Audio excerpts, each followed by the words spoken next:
Welcome back to She Can, where women lead by example, by telling their stories, how they got to where they are today, to guide and support others, because it's easier to be what you can see. And I'm very excited to talk to Angela Hryniuk today. Angela, welcome to She Can. You're a spiritual wealth and recovery expert.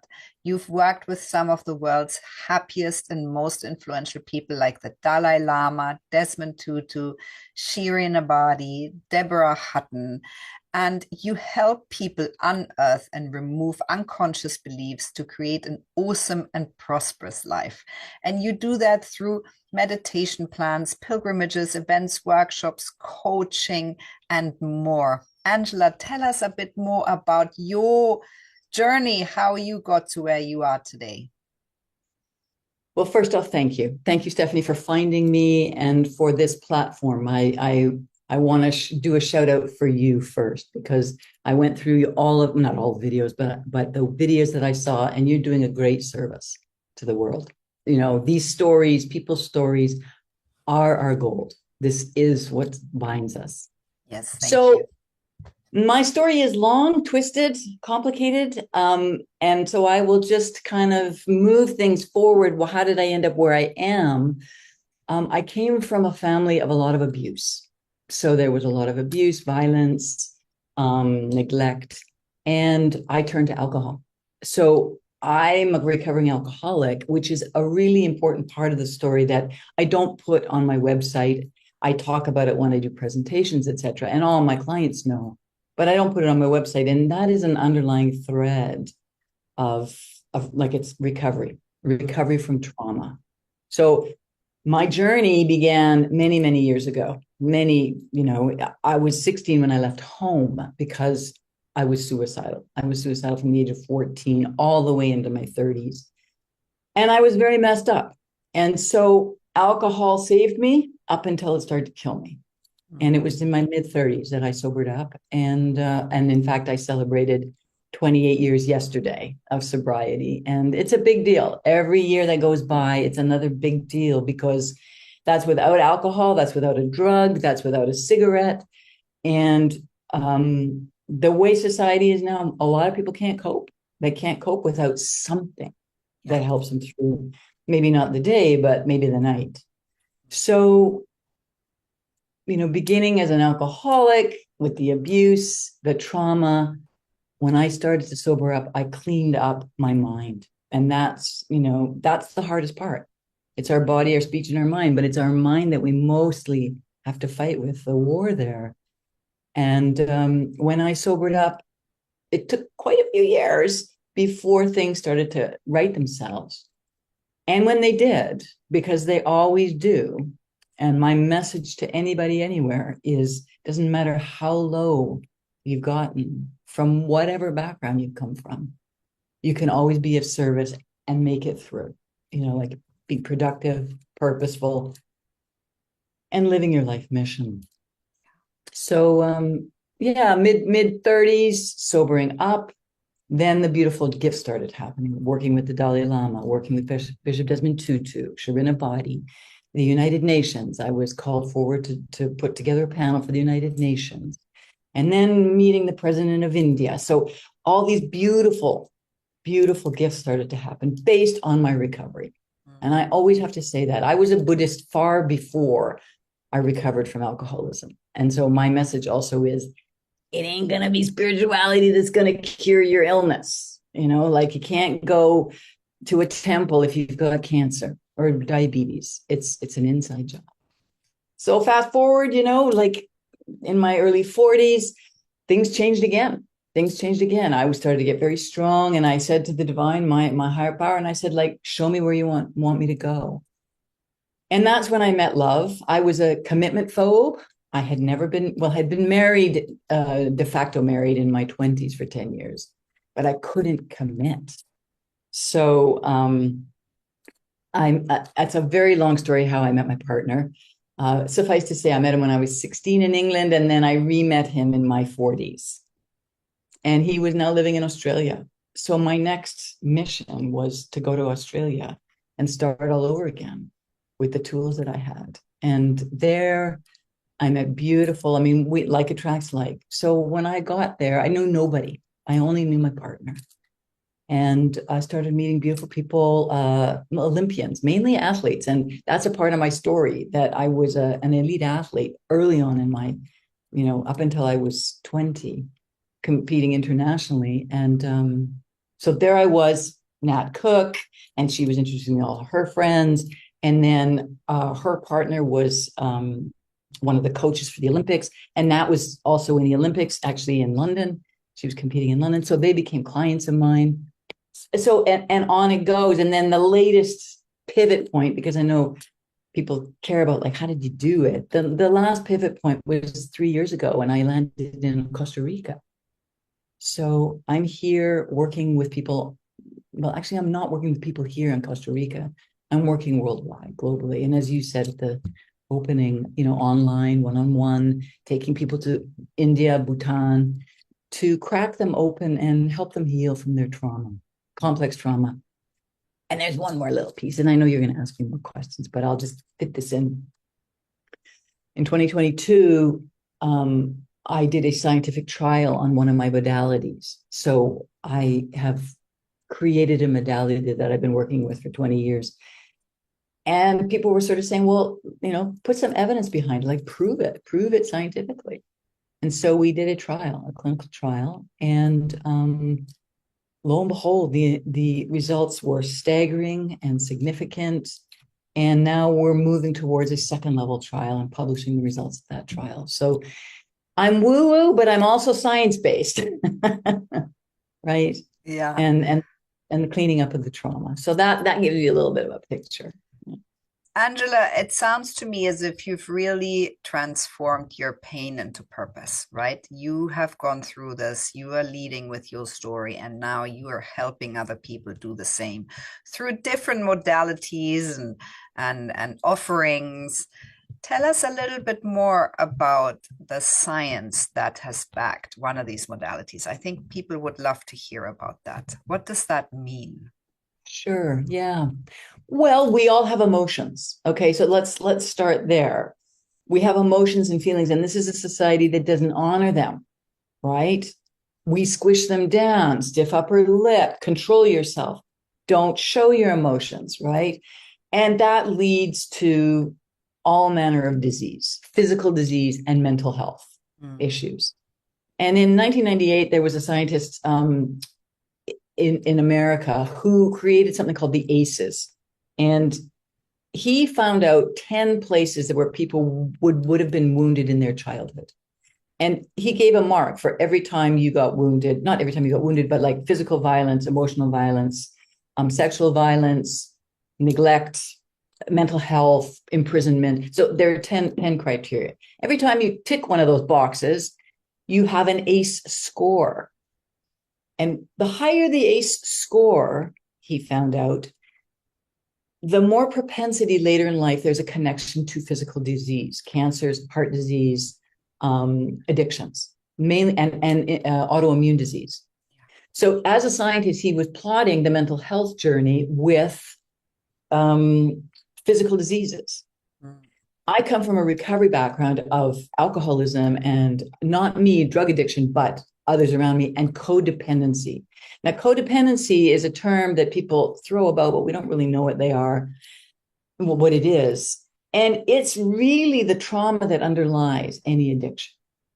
So in the scientific trial that we did, I wanted to know where codependency, how codependent people were, and how my modality would shift the needle to better health. And codependency manifests in ways like, I can't make decisions easily, I can't take compliments easily, I can't put myself forward, I want to hide, I'm paranoid, I'm self-conscious, all of these things that are created in trauma. They're all, what we can't measure, we can't manage. That's a scientific, sort of axiom. And so I said, okay, let's measure your ability to take compliments and your ability to not make decisions. The very concrete, amorphous. I mean, they're amorphous, but this is a concrete way to measure things. So I got people to take this questionnaire. It's called the Span-Fisher questionnaire. That was 16 questions long about their mental health. And they had 6 ways to answer it, sometimes not at all, but all the time. And over a 24-week period, like 6 months, we used the same questionnaire at the 6-week mark, at the 12-week mark, and at the 24-week mark. Same questions, and at the 0 mark, at the starting point. We gave them my modality. We taught them my modality, and then we also gave them a recording of it. Now, the modality works in the unconscious, not in the conscious mind. And this is where I feel most of the healing now has to happen. Psychologists have told us, okay, you have to do affirmations and you have to believe in yourself. And that's fantastic. However, those of us who have done all that work sometimes still can't get ahead, and we don't know why. Mm. It's because we have to go into the unconscious. And that's really what's motivating people. So this modality moves into the unconscious and helps people clear up the trauma, like the belief systems of, a father or a mother saying all the time, you're stupid, you can't do it. But more subtly than that, even not, they don't have to directly say it. It could be an energetic, because we're a non-communicative, like we don't need to use words to convey a message. So we go into the unconscious. They were also given videos. So videos every week to re-educate. So we, pull out the negative and we put in the positive. And they were given a wisdom coach, 15 minutes a week, just as a touch point. So we watched in the first 6 weeks, these 30 participants do this little mini program that we created to see if they would move the needle in terms of their codependency and their addictions. And the results were staggering. So in the first 6 weeks, we had a 12.67% change in participants' behavior. Like that's 6 weeks. There's 6 weeks flies by like that. In the 12-week mark, we had a 20% change in 12 weeks. And of course we thought, well, we're holding their hand and they're getting, but the official trial ended at the 12-week mark.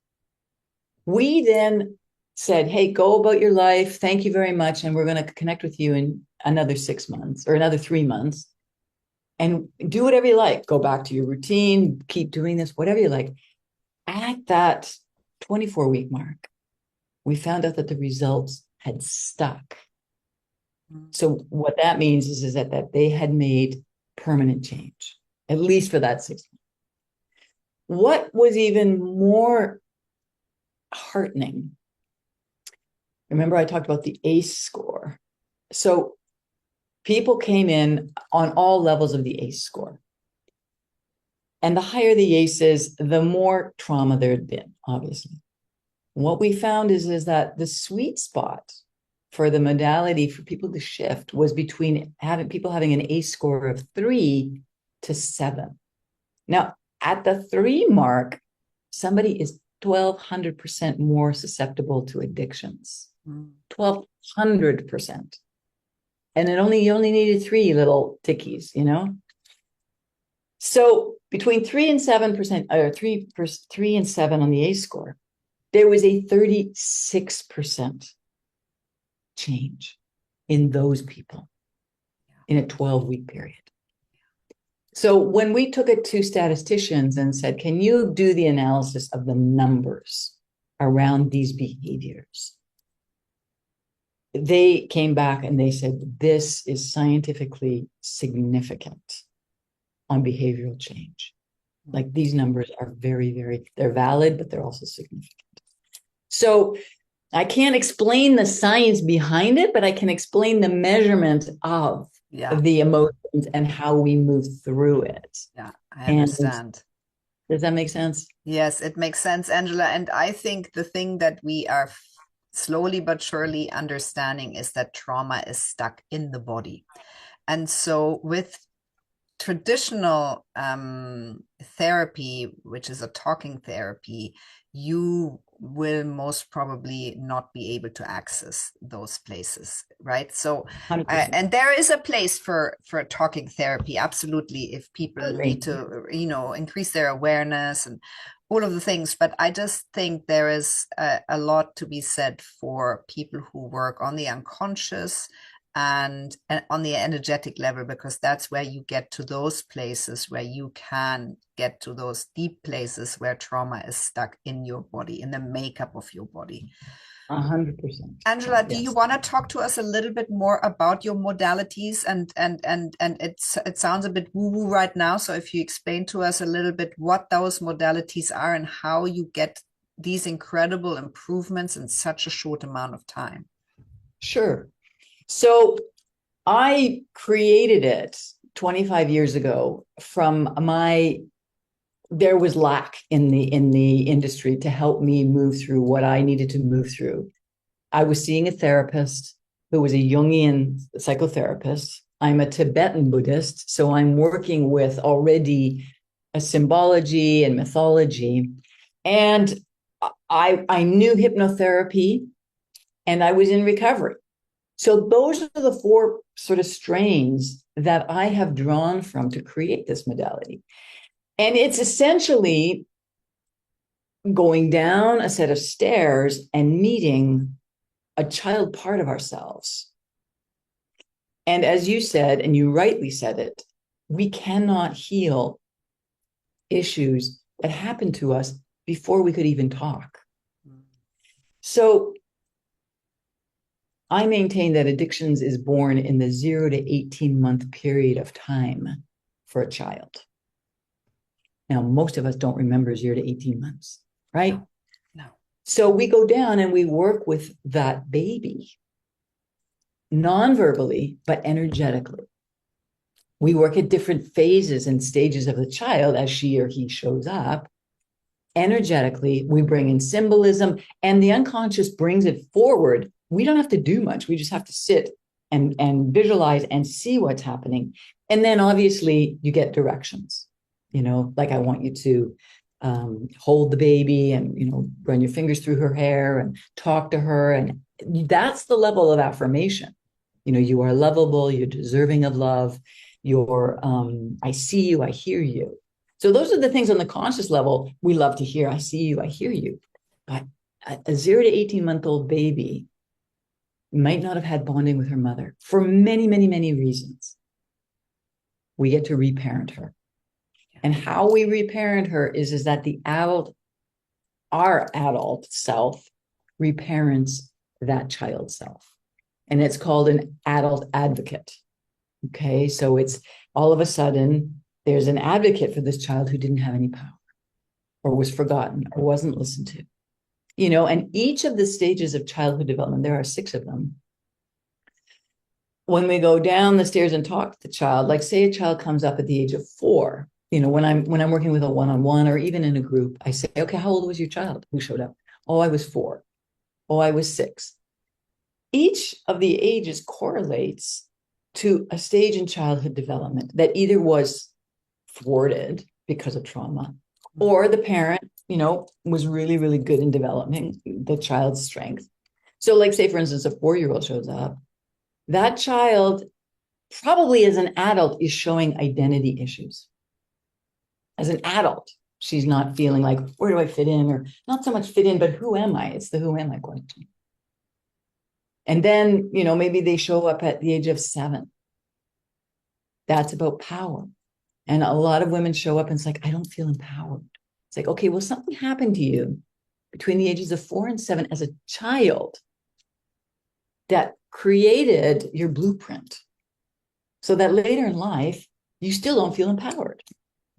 So then we go back and work with that 4 to 7-year-old, in the unconscious, non-verbally, but through the energetics of it. And this is where the quantum comes in. You mentioned somebody who, quantum and spirit. We're in the quantum realm then. We're in the unconscious. We're in the energetic part of our being.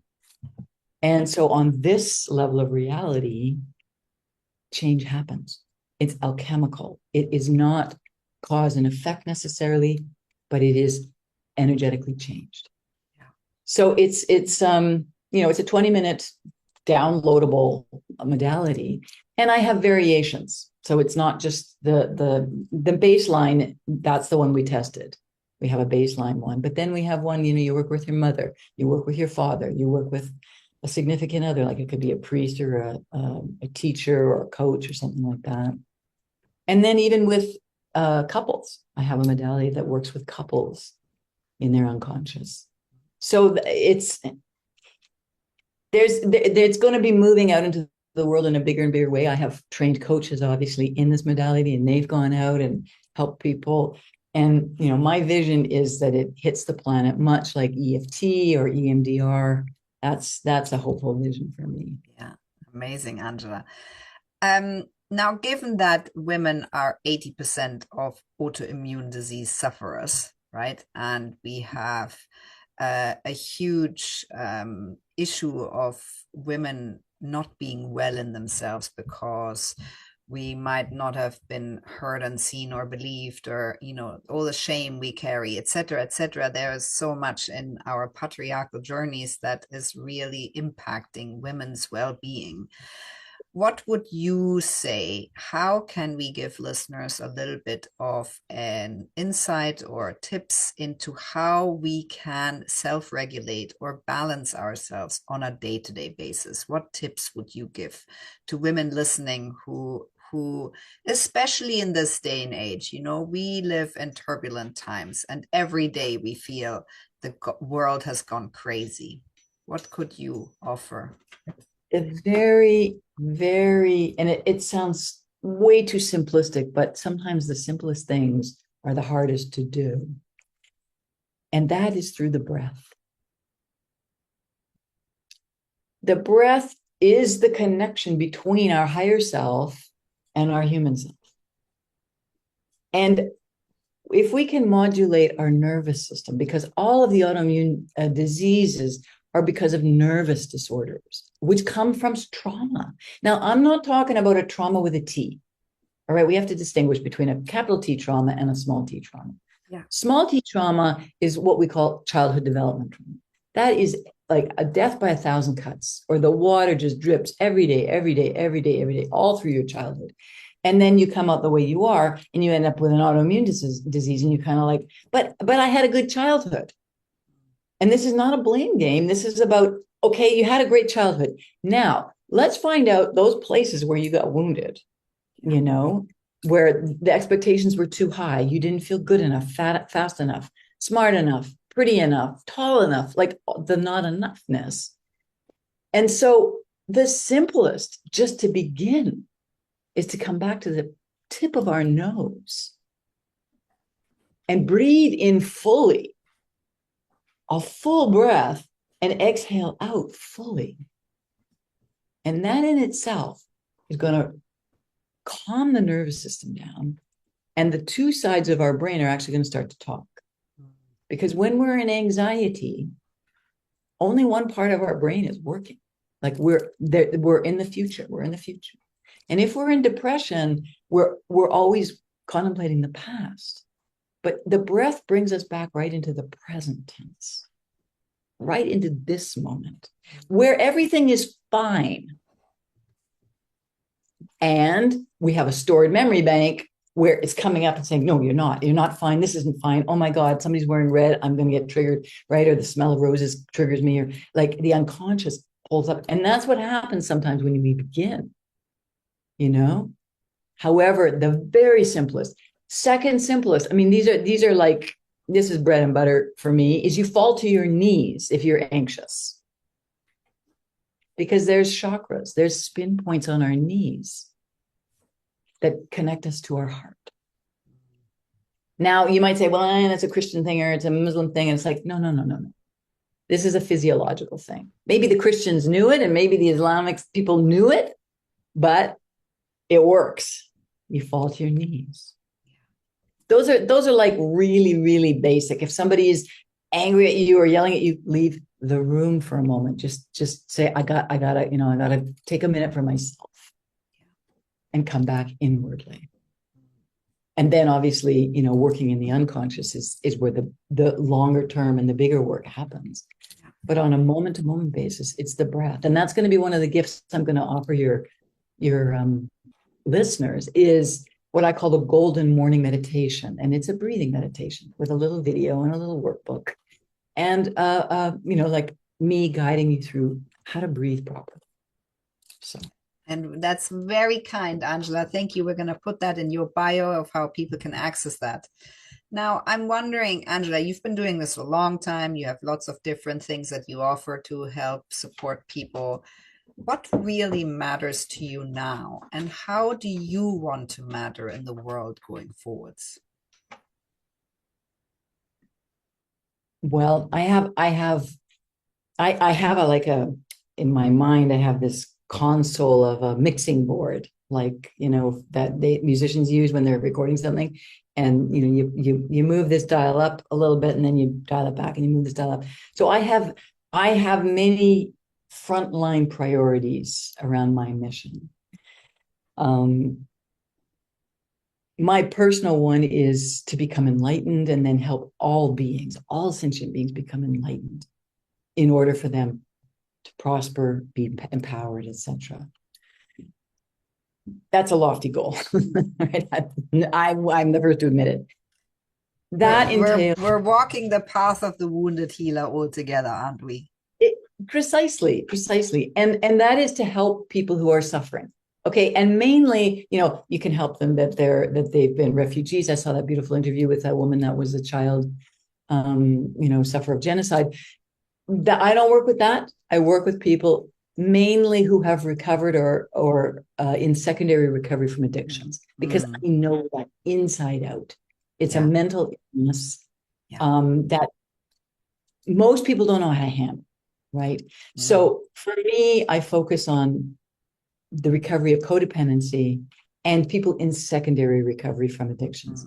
However, my ultimate, I'm working on legacy work now. I'm not so much working hands-on with people one-on-one, although I do. I mean, I have VIP clients, and that's a lovely thing. And I have programs that I offer to people from, unfolding as a human being, moving forward into the ATTM, this modality, the accelerated transpersonal timeline method, and then leadership mastermind. My personal legacy is going to be the ATTM, this modality, and putting it on the map, and having coaches all over the world, offering this to their clients, offering this to the people in suffering, offering this in recovery centers, offering this, in psychological clinics, etc. So it's a very, very powerful modality that right from the get-go, I mean, it's accelerated. It's an accelerant, and those people who want to move quickly, they can. So that's my hope, because people want to get out of their suffering, right? Yeah. So, and I'm working on books. So I have, 5 books published at this point, and my big one is I'm working on it right now, and that's the transformative journey, right? Each stage of the journey on how to help somebody move through their denial or their change back. Somebody starts changing, and then their family is like, "We liked you the way you were. Why don't you change back?" And from there to trusting in a divine power, and then the money part of it. Like I have a whole financial background. I was an accountant for 18 years. So I bring that to the story too. Because the way the world is, we're going to have to depend on powers that are greater than us. We're not going to have to, depending on jobs or people, right? For our finances, it's going to have to it'll come through people. Money will come through people. But people aren't our source, right, of our income. So that's a bigger answer to that. Angela, I'm wondering, how do you lead? How do you lead by example? How do you show up? It's a fantastic question, because I have seen many, many leaders fall from grace. They haven't worked on their shadow stuff. So they're put in the light, and they're the best thing, and they've got it all together. And then we find out, oh well, and they're into pornography, and they're in the and then it's poof. And I've been trained as a Buddhist. I'm a Buddhist Lama. So for me, I have 6 what we call paramitas, or virtues that I follow. And I teach from that place. And again, in Buddhism, we say there's 3 kinds of leaders. They lead from the front, they lead from the middle, or they lead from behind. Mm. So, a king or a queen leads from the front. A shepherd leads from the middle, right? They have the flock around them and they move with their flock. And then there are leaders from behind, like a ferryman who's pushing the ferry and people are moving because they're pushing them behind. Yeah. I'm the kind of leader that leads from the middle. So when I talk to clients, and it's against all psychological kind of rules, I share my story. I become relatable. I tell people on a day-to-day basis what I go through. I'm further down the road, but that doesn't mean that I'm finished or I got, I'm squeaky clean. I'm still working on, trying to give up black tea and cream. Like I'm still trying to clean things up. I'm still working with my impatience, for instance. So when I work with people in my programs, I always infuse a little bit of who I am. And there is no sort of us and them, I'm better than you, I'm higher than you. Because there's always a fall from grace. Pride is a big, big, how would you say, delusion. Yes, That the ego and the pride. Yeah, absolutely. Precisely. Yeah. And, we all have it. How well we can work with it or we deny it will tell you what kind of leader you are. And, people can ascend, make millions of dollars, have beautiful team, but they're running on trauma and ego. Mm. Boom, they get sick and it all falls apart and they have to start at the beginning. So I had my falling apart way a long time ago. Yeah. In that way. And it was a lot of suffering for a long time for me to come to understand being human is the most beautiful thing. And it's one of the hardest things to become a human. People want to become something other than they are, as opposed to who they are. Mm. Angela, I'm wondering, what are your main takeaways if you look back over the last decades of your work, where you are supporting, guiding, co-creating people's new realities? What do you feel are your sort of main learnings or takeaways? If I can do it and come from where I came from, how small, how insignificant, how silenced I was, how beaten, bruises, neglected, no food in the fridge, stealing. If I can do that, come from there, to be able to talk to presidents and heads of religions like Dalai Lama and King of Mongolia, then anybody can do it. Mm.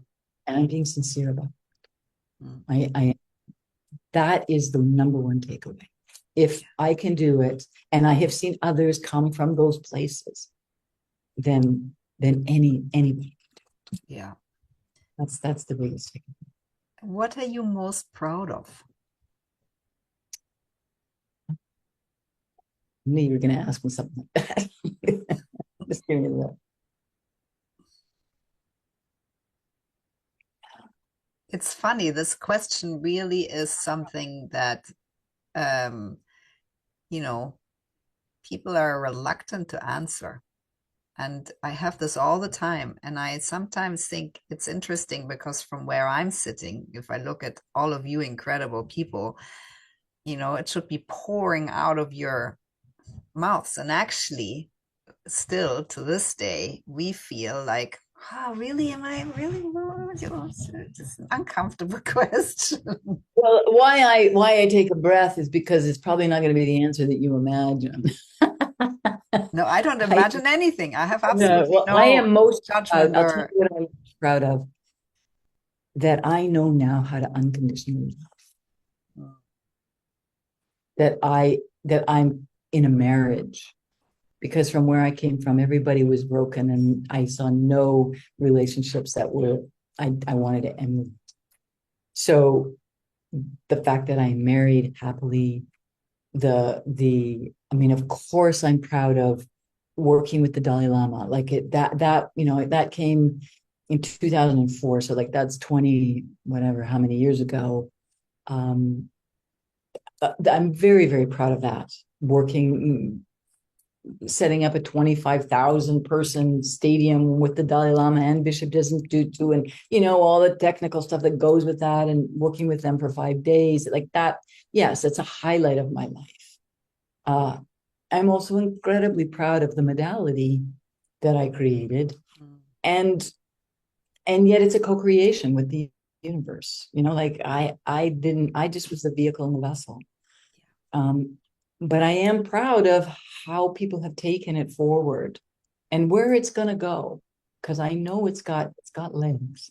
So I'm very, very proud of that piece of contribution, even in the small way so far. I'm really, really proud of that.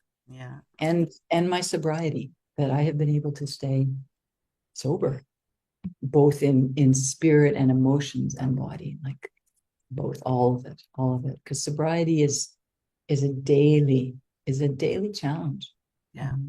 Yeah. So Angela, many. and yes, so that was my next question. What are the things that you still find challenging?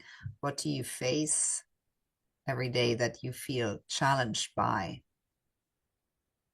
that you need to reframe to, go forward? I get still challenged by the world order, especially now. I really have to go to higher places on a daily basis to come to just to reinforce within my life that there's a plan, there's a God, and it's not me. There's powers that are much greater than me, and whatever is happening on the earth, because the world order is shifting. And I don't know what it's shifting to. Better, worse, I don't know. All I know is I play a part in the positive. And each of us can play a part in the positive by confronting our fears. And systems that are trying to oppress through fear. And one of my main takeaways is challenge your fear, overcome your fear, get beyond it, because it's an illusion. It's a delusion, and it activates our nervous system, and people can control you with fear. So personal challenge, yeah, like coming to a higher place and saying, okay, there's good coming. There's a plan, there's something higher. It may not be in this lifetime. And on a human level, I might be disappointed. However, I'm coming back. I believe in reincarnation, and this is not the end of the world, but it may be the end of the world as I know it, if you know what I mean. Yeah. Which, Yeah. we have to change and shimmy and shake and work with our beliefs. And somebody said the other day, and it was very interesting, that we've had actually in my lifetime, and like 60 years, 60 plus, but let's say the last 70 years, 75 years of relative peace. Yes, we have. Right. Prior to this, there was so much, like the world wars and the revolutions in the different countries. And so people were more acclimated to that kind of strife and struggle. And so now we're having to face real suffering, real struggle, real challenge that maybe emotionally and spiritually we've never, as in the last 75 years, I'm talking, not had to face, because economically things were like, it was an economic boom. Yeah, absolutely. And I think I'm always disappointed, because one would think that as we evolve, right, we are all in an evolution, and the world has been evoluting for thousands and millions of years. I personally thought that we might be beyond those phases where we learn from our history, and that is just not the case. We have very very turbulent times that we live in right now. And what you said earlier, that each one of us can contribute to the greater good. That's exactly where we have to go back to, because every one of us can change the narrative and change the world. It's very simple. And even often by doing very simple things, because it's not always just the big stuff, that changes the world. I mean, 100%, because people feel so powerless in times like this. And it's like, no, no, no. Every little act of kindness takes the whole agenda forward. Yeah. Every little act of kindness. Doesn't matter how small it is, a cup of coffee to a worker that is thirsty, or helping somebody, they've short of change at the cash register. We'll put that 5 cents in, or whatever it is, those tiny little acts of kindness. And I say this at the end of any class that I give, is that we, with every little bit, we shift the totality of the consciousness of the planet. Every little bit. And also doing these things for ourselves, right? Because yes, of course, for others, but also for ourselves, to make sure that we are good to then serve the greater good. Which is where you come in, Angela. Precisely. Because I say to people, self-love is not just about manicures and pedicures and massages. No. Self-love is about putting up boundaries, is about getting over fear, is about taking risk. That is a true measure of how much you love yourself. Yeah. Like, let's keep going, not to stop. Angela, so tell us your plans and goals and dreams for the next years. Well, book to get to an agent within the next couple of months. I'm that close. I'm attending a trauma conference in the next couple of months, and we are moving to publish the results of the first trial, trying to get money. We're trying to raise money for the second trial. And the second trial is about $250,000 ask, because we want to, test about 100 people. So it's going to be a big financial ask. And move all of my work with my wisdom coaches into what we call evergreen, so that I'm doing the work of at a higher level, like getting the results of the trial and running this trial and publishing, and keeping the work on the ground with people. Because I want people to do, the unfolding program right from the beginning and learn how to breathe, because we can do that in working with me in my work. It's like, teach them how to breathe, teach them how to move in their unconscious, teach them how to heal, and then move into their leadership pieces, and then become coaches. And, like we move the whole spectrum. So for me, it's continuing to empower my leadership, through my leaders, my wisdom coaches. And then I'm taking people to Bhutan in October, Bhutan and Nepal. So if anybody's interested in that, and that'll all be on my website. Usually I go to India. Once every couple of years.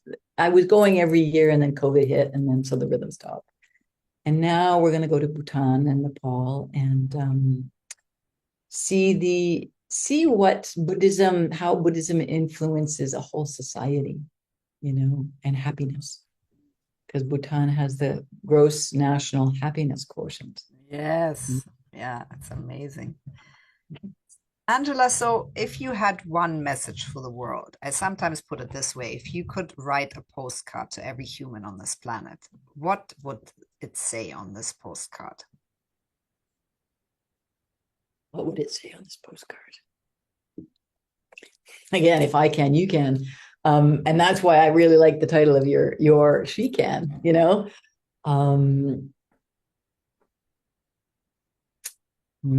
I mean, it would probably be a few sentences. Yeah. And that is, the past doesn't define you, and the future shouldn't scare you. Stay right here now. Yeah. Beautiful, Angela. I think that's a beautiful note to finish off. And I'm so grateful for your story, your insights and experiences that support and guide others, for talking about virtues, for talking about the importance of the greater good, and about all the very simple tips and tricks that we can all use on a daily basis to make our lives more fulfilled and healthy and well, and how important that is. Thank you so much. Thank you. Thank you for the work you're doing as well. Thank you.